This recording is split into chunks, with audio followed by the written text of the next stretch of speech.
Okay, welcome back to National Reports. An update now on Alabama's ban on puberty blockers for minors.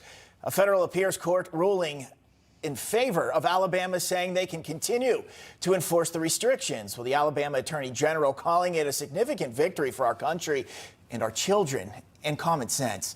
Advocacy groups, they're vowing to continue the fight, though. The judge has scheduled a trial date of April 2nd. This ban now is being called by Republican states are poised to enact similar restrictions.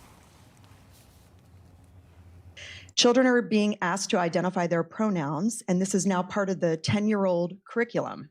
This forces a gender discussion beyond the scope of the state requirements and complicates an already overburdened classroom environment. So you were just listening to California mother Janet Roberson speaking at a Benicia school board meeting. This was back in April.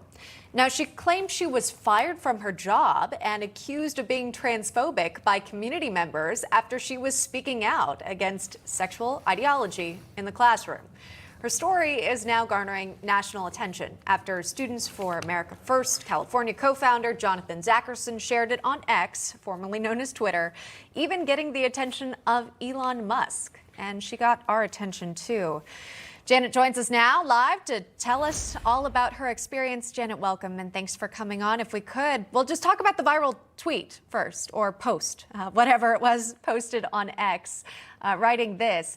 This well-mannered mom spoke at a school board meeting expressing concern at the Benicia board meeting, again, about the new sex ed curriculum that was teaching 10-year-olds they could choose their own gender. Within days, a group formerly affiliated with the Democrats contacted her work, demanded, and successfully got her fired.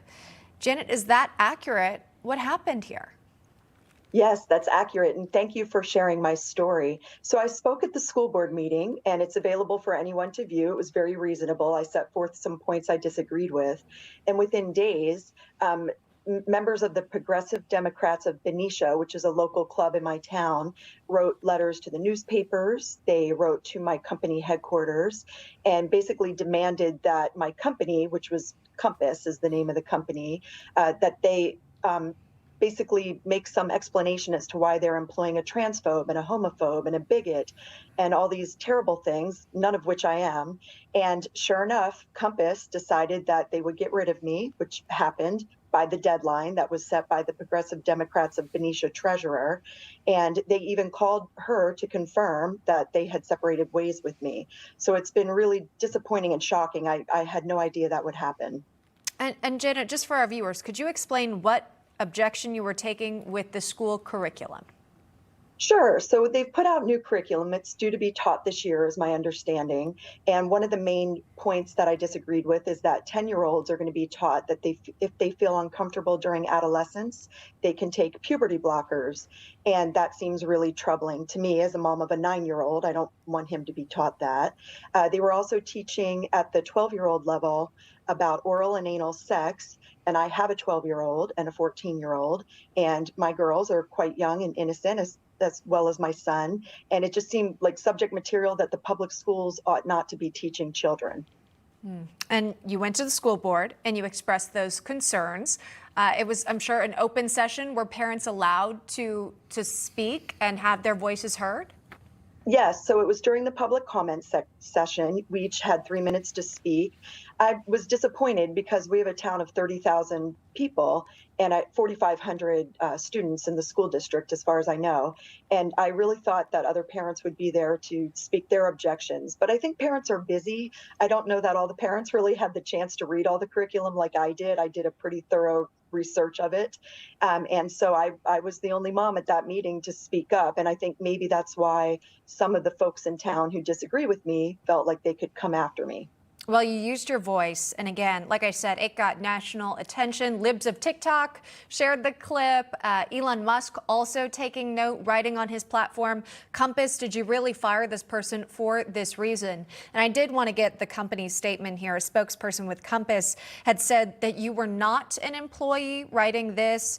She was an independent contractor who worked on an agent team, and the decision to disassociate her license was made at the request of her team leader in late April 2023.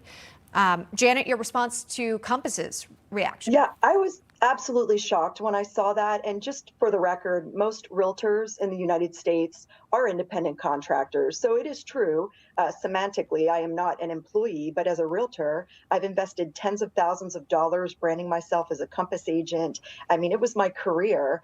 And so I noticed in their statement, they kind of distanced me like, this person, she's not really an employee. Well, I was a working mom working for that company, bringing in quite a bit of money for them very successfully. And it was their regional managing director who called to let me know I could no longer do business with them. So I was very surprised when I saw that they kind of put it off as if, oh, she's just on a local team.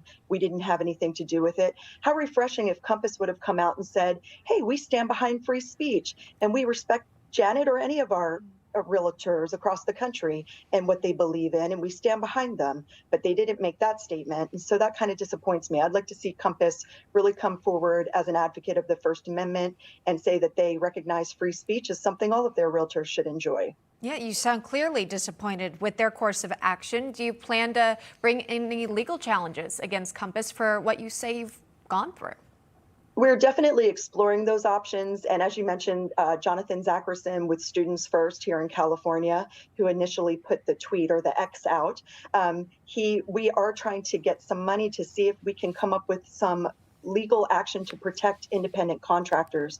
I'm sure several of, or hundreds, thousands of your viewers are independent contractors, whether they're Uber drivers or realtors or work for Amazon.